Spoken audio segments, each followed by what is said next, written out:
नमस्कार। WIF media registered के channel India mobile news के लिए मैं अमन कौशिक इस समय भिवानी के प्रसिद्ध एडवोकेट श्री शिवरतन गुप्ता जी के निवास पर हूँ। शिवरतन जी, सबसे पहले तो आपने हमें समय दिया मिलने का और अपने विचार हमारे दर्शकों के समक्ष अभी आप रखेंगे, उसके लिए मैं आपका बहुत बहुत शुक्रिया अदा करता हूँ। आपका हार्दिक स्वागत है। बहुत बहुत धन्यवाद जी। गुप्ता जी, वर्तमान समय में हमारी जो सरकार है, चाहे वो राज्य सरकार हो या केंद्र सरकार, ये जो कोरोना की वजह से जो हालात बने हैं, आपकी दृष्टि में क्या सरकार इनसे सही प्रकार से निपट रही है?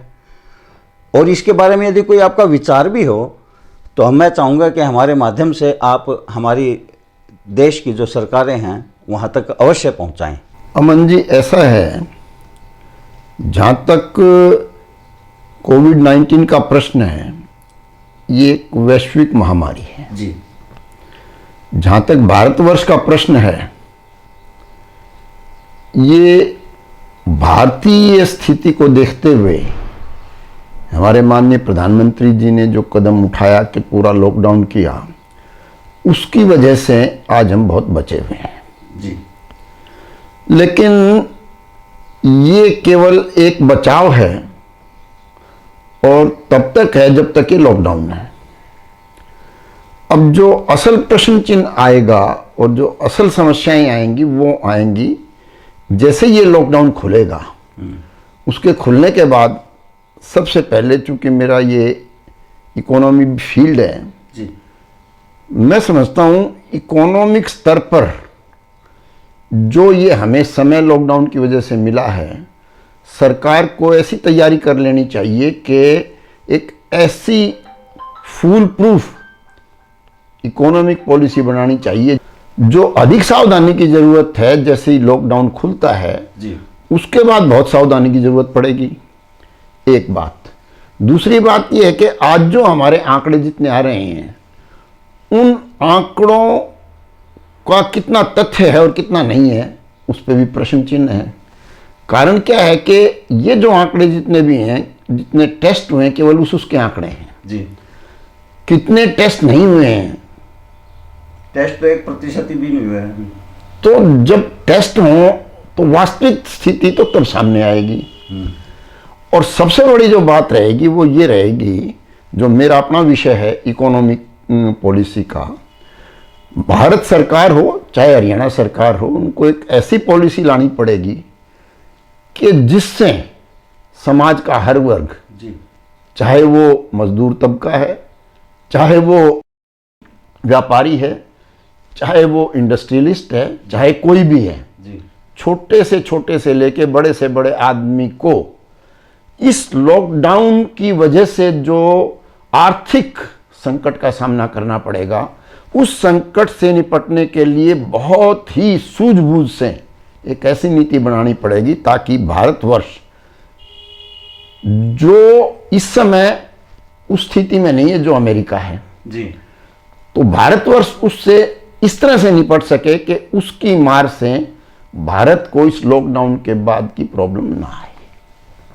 वरना तो भूखमरी बहुत हो जाएगी। भूखमरी हो जाएगी। भूखमरी केवल नहीं होगी, जो जैसे मिसाल के तौर पर अगर आप इंडस्ट्रीज की बात करें तो इंडस्ट्रीज में उनकी आमदनी तो कोई होगी नहीं जी। तनख्वाह अगर वो नहीं देंगे तो वो मजदूरों के साथ अन्याय होगा, वो उनको देनी चाहिए जी, कोई भी आदमी है जी। और इसी तरह से उनको ब्याज है वो ब्याज देना पड़ेगा, खर्चे जितने भाड़ा है वो भाड़ा देना पड़ेगा, सारे उनके खर्चे चल रहे हैं, आमदनी कोई है नहीं जी। और वर्तमान की जो आप ये समझिए कोविड-19 को भी यदि हम छोड़ दें ना, तो अंदरूनी स्थिति भारतवर्ष के व्यापारियों की इस किस्म की हुई है कि वो अंदर से बहुत खोखले हुए हैं जी, जी, जी। और ऊपर से ये मारा गई।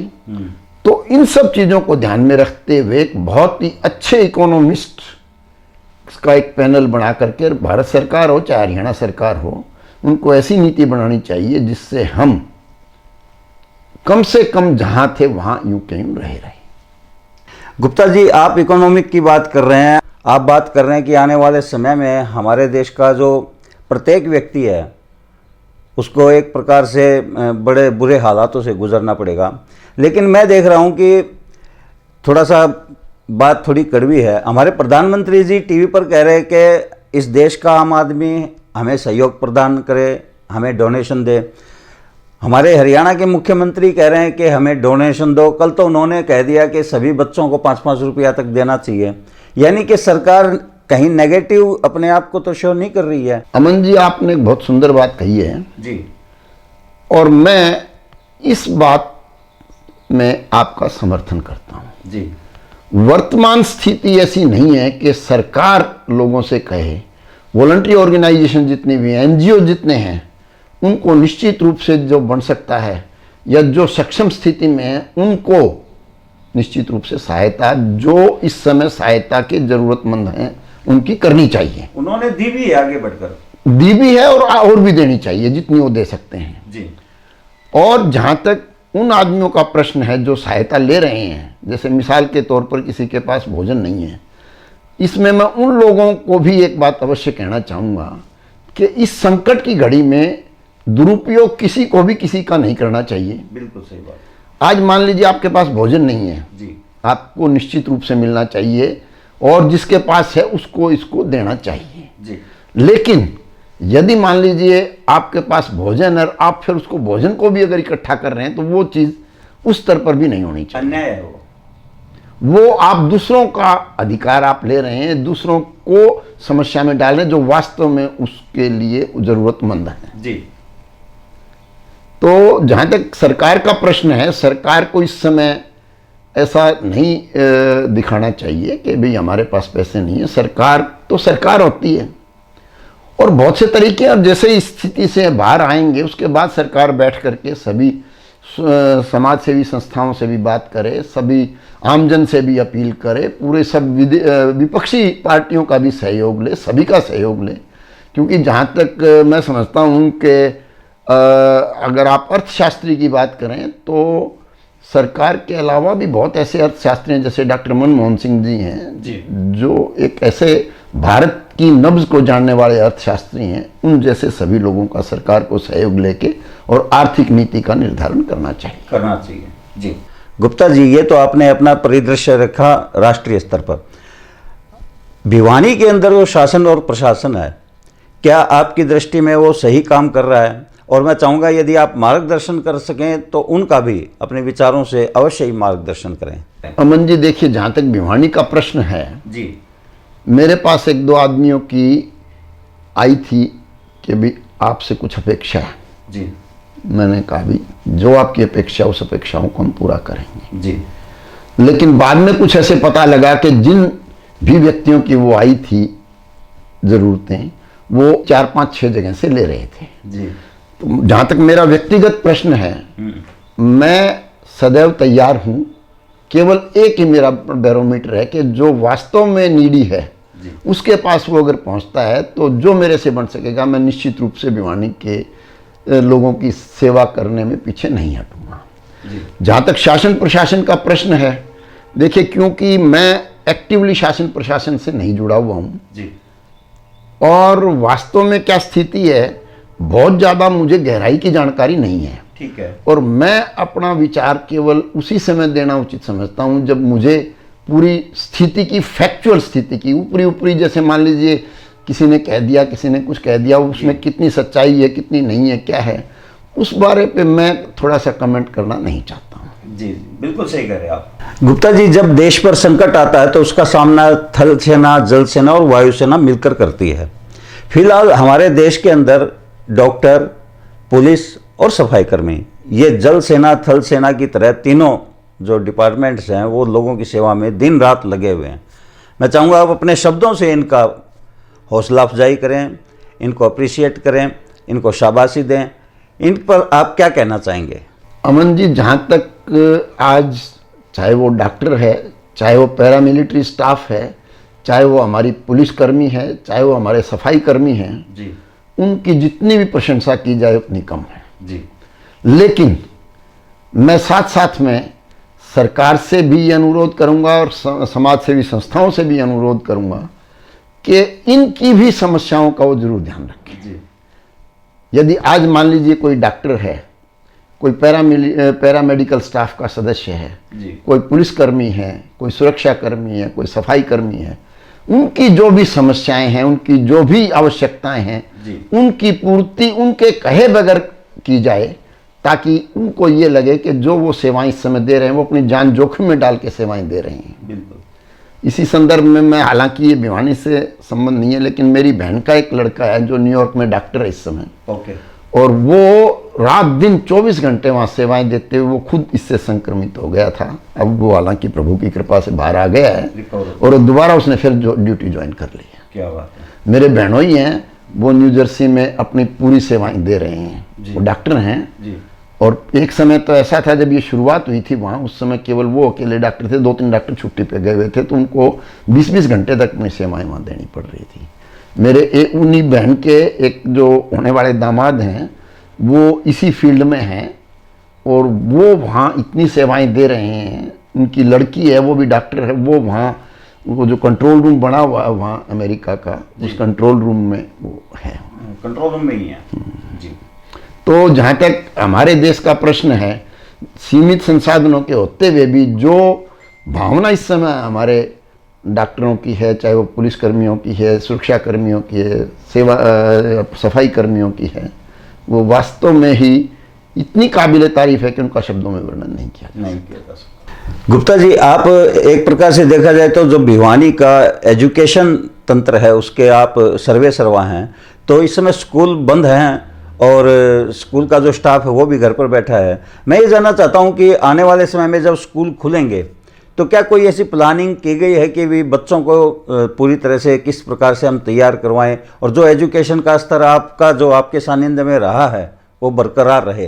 क्योंकि काफ़ी स्कूल वाले पेरेंट्स जो है डर रहे हैं अभी, क्या होगा, कैसे होगा, कितनी फीस होगी, कैसे पढ़ाई होगी, मेरा बच्चा पिछड़ ना जाए, इनको लेकर के काफ़ी संशय उनके मन में पैदा हो रहा है। अमन जी, जहाँ तक शिक्षण संस्थाओं का प्रश्न है, जहाँ तक उन शिक्षण संस्थाओं का प्रश्न है जो हमारे ट्रस्ट द्वारा चलाई जा रही हैं, जो हमारी सहयोगी संस्थाएं हैं, चाहे उसमें आदर्श कॉलेज है, चाहे वेस्ट कॉलेज है, चाहे वेस्ट सीनियर सेकेंडरी स्कूल है, चाहे वेस्ट मॉडल स्कूल है, चाहे वेस्ट प्राइमरी स्कूल है, जितने भी स्कूल्स हैं उसमें हर स्तर पर हम बैठ करके गहन चिंतन करके ऐसी योजना तैयार करेंगे कि जो छात्रों का ये समय इस समय जो गया है उस समय की पूर्ति कैसे की जाए जी।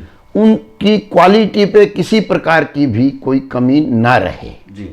उसका पूरा ध्यान रखेंगे जी। जहाँ तक फीस वगैरह का ही प्रश्न है, सबसे चर्चा करके हम हमेशा एक ही चीज़ चाहते हैं, क्योंकि हम हैं केवल समाज सेवी संस्थाएं जी जी। ना तो हमारा कोई किसी प्रकार का कॉमर्शियल ऑब्जेक्ट होता है, लेकिन उसके साथ साथ ये जरूर होता है कि जो शिक्षण संस्था में कोई भी यदि बच्चा आता है तो उसको ऐसी शिक्षा मिले।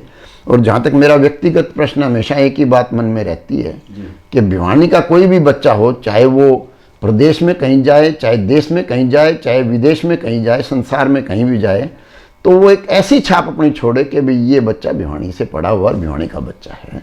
उसी प्रकार की क्वालिटी मेंटेन करने का हम पूरा प्रयत्न करेंगे। गुप्ता जी, भिवानी में ऐसा कोई सामाजिक कार्य नहीं है जिसके अंदर आपका योगदान न हो, आपका सहयोग न हो, आपका वृद्ध हस्त प्राप्त न हो।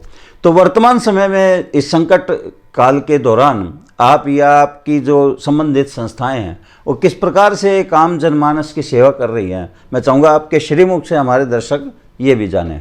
ऐसा है अमन जी कि इस समय की जो स्थिति है उसमें हमने कुछ भी किया, कुछ भी नहीं किया, लेकिन उस बारे में बोलना मैं समझता हूँ कि वो बात उचित नहीं है जी जी। कारण क्या है कि चाहे हमारे जो भी भाई हैं जिनकी कोई भी आवश्यकता है, अपेक्षाएं, यदि हम उनकी पूर्ति कर पाते हैं तो हमें अंदर से प्रसन्नता होती है। उस बारे में यदि मैं कुछ भी कहूँ तो मुझे यूँ लगेगा कि मैं वो उसको प्रचार प्रसारित ज़्यादा कर रहा हूँ जी जी जी। और मेरा व्यक्तिगत ऐसे रहता है, प्रचार और प्रसारित में इन चीज़ों को, विशेषकर वर्तमान स्थिति में जी, किसी भी प्रचार और प्रसार में मैं समझता हूँ कि वो ठीक नहीं रहेगा और प्रचार प्रसार करना भी नहीं चाहिए। ये वास्तव, देखिए, सेवा का जो वास्तविक अर्थ है वो यही है। जैसे हमारे यहाँ तो पहले से ये रहा है कि अगर मान लीजिए मैंने आपको 1 रुपया दिया तो आपके दूसरे हाथ को ना पता लगे, मेरे दूसरे हाथ को ना पता लगे, तो उसका वास्तविक सेवा का अर्थ होता है। और न केवल अब जहाँ तक हमारा प्रश्न है, चाहे मेरा व्यक्तिगत प्रश्न है और चाहे जो भी संस्थाएं हमारी हैं, जिस भी प्रकार की उनकी स्थिति है, उसके अनुकूल जो भी समाज की हमारे से अपेक्षाएं रहेंगी, उन अपेक्षाओं को हम पूरा करने का पूरा प्रयत्न करेंगे। जी जी गुप्ता जी, एक पीड़ादायक सवाल है, मैं सभी से ये करता हूँ। भिवानी का विकास आर्थिक दृष्टि से, औद्योगिक दृष्टि से क्यों नहीं हो पाया? इस पर आप अपने विचार रखें। हो सकता है इससे कोई मार्गदर्शन निकल आए, हो सकता है कि आने वाले समय में यहाँ के युवाओं को सुबह सिरसा एक्सप्रेस न पकड़नी पड़े और यहाँ उद्योग धंधे लगें और हर परिवार समृद्धशाली हो और अपने जीवन यापन के लिए उनको किसी प्रकार का कष्ट न उठाना पड़े। अमन जी, अगर वास्तव में आप पूछो तो ये एक दुखती रग है जी। और मैं दिल्ली में जब दिल्ली यूनिवर्सिटी से वकालत पास करके भिवानी आया था जी, तो केवल एक ही उद्देश्य था उस समय। यदि पैसा कमाने की केवल बात होती तो मेरे साथ के जो भाई लोग हैं, अरुण जेटली जी मेरे से 1 साल जूनियर थे, और बहुत से हमारे साथी हैं जो पता नहीं कहाँ कहाँ हैं जी, तो शायद मैं दिल्ली में या कहीं और रह के बहुत ज़्यादा कमा सकता था, नाम भी कमा सकता था। लेकिन मन में यही थी इच्छा कि जिस शहर ने आपको जो व्यवस्थाएं दी हैं, आप यदि उसमें ज़रा भी योगदान दे पाओगे तो आपका जीवन धन्य होगा। जहाँ तक भिवानी के विकास का प्रश्न है, ये एक ऐसा विषय है, इसमें जो मैं समझता हूँ भिवानी का जो एक थिंक टैंक समाज है, उसको बैठ के बहुत गहन चिंता करने की आवश्यकता है जी। अन्यथा जहाँ तक भिवानी में टैलेंट का क्वेश्चन है, टैलेंट की कमी नहीं है भिवानी जी।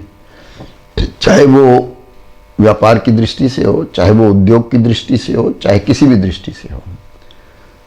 और ये बात मुझे आपकी स्वीकार करने में कोई भी हिचक नहीं है कि भिवानी को जहाँ होना चाहिए था वहाँ नहीं, भिवानी आज वहाँ नहीं है जी। और उसमें मैं अपना भी ये मानता हूँ कि मेरी अपनी भी और हम जैसे लोगों की सभी की इसमें कमी है कि हम उसको वहाँ नहीं लेके जा सके जहाँ इसको होना चाहिए।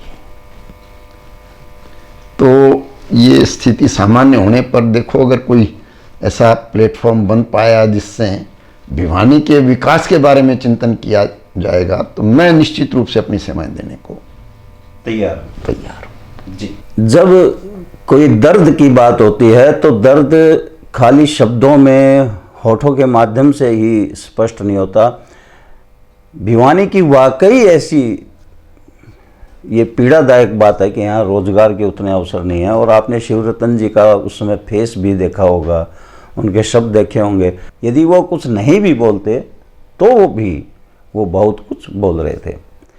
दर्शकों, मैं आपको बताना चाहूँगा कि एडवोकेट शिवरतन गुप्ता एक व्यक्ति का नाम नहीं है, बल्कि एक पूरी संस्था का नाम है, एक पूरे शहर का नाम है, बल्कि मैं कहूँगा एक पूरे समाज और राष्ट्र का नाम है। इसलिए WIF मीडिया रजिस्टर्ड ने इनको भी हिंदुस्तान को आप पर गर्व है ये सम्मान देने का फैसला लिया है। तो मैं चाहूँगा कि आप इस सम्मान को शहर स्वीकार करके हमें अनुग्रहित करें। और हम ये चाहेंगे कि जिस प्रकार से हिंदुस्तान, हमारा भिवानी शहर, हरियाणा आप पर गर्व कर रहा है, आप आने वाले समय में भी अपने कर्मों से, अपने व्यक्तित्व से इसी प्रकार से समाज और राष्ट्र के प्रति समर्पित होकर सेवा भाव से कार्य करेंगे, ऐसी हम आपसे आशा भी रखते हैं। ऐसा है अमन जी, मैं सर्वप्रथम तो भिवानी शहर का हृदय की गहराइयों से आभार ज्ञापित करता हूँ कि उन्होंने, इस शहर ने मुझे ऐसा प्लेटफॉर्म दिया है कि जो मेरे पे ऋण रहा जी, चाहे जिन शिक्षण संस्थाओं में मैं पढ़ा उनमें अपना तुच्छ योगदान मैं कर सकूं, तो मेरे लिए बड़ी सौभाग्य की बात रही। भिवानी शहर ने जो मुझे प्यार दिया है, जो मान दिया है, जो सम्मान दिया है, और आप जैसे जो मीडिया कर्मी हमारे साथी हैं, वह समय समय पर जो भी कार्य होते हैं अपना सहयोग देते रहें, तो मैं व्यक्तिगत रूप से सभी का हृदय की गहराइयों से आभार ज्ञापित करता हूं।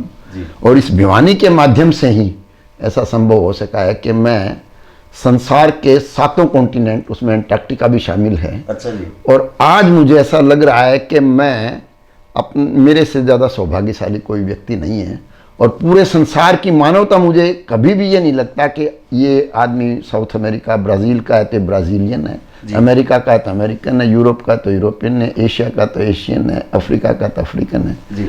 मुझे सारी मानव जाति एक जैसी लगती है, और पूरा मानव एक ही मानव के रूप में लगता है। जी जी, धन्यवाद। शिवरतन जी को हमने हिंदुस्तान आप पर गर्व करता है ये सम्मान आज प्रदान किया है। इस पूरे वार्तालाप को आप सभी दर्शक ध्यान से सुने और इस पर अपनी प्रतिक्रिया के बारे में भी हमें अवगत अवश्य करवाएं। शिवरतन जी, मैं एक बार फिर से आपका शुक्रिया अदा करता हूं। इस संकट के दौरान आप आराम कर रहे थे और मैंने आपको डिस्टर्ब किया, लेकिन आपने बड़ी निर्भीकता के साथ, बड़ी बेबाकी के साथ अपने विचार रखे हैं और हमारे दर्शक इससे अवश्य ही कुछ ना कुछ प्रेरणा भी लेंगे। आपका मैं शुक्रिया अदा करता हूँ। बहुत बहुत धन्यवाद। आपका बहुत बहुत धन्यवाद अमन जी। आपने मुझे अवसर दिया कि मैं अपने विचारों को आपके दर्शकों तक पहुंचा सकूं। बहुत बहुत धन्यवाद। दर्शकों, एक और शख्सियत के साथ मैं फिर जल्द ही आपके सामने पेश हूँगा। तब तक मुझे अमन कौशिक को दीजिए इजाज़त। जय हिंद। जय हिंद।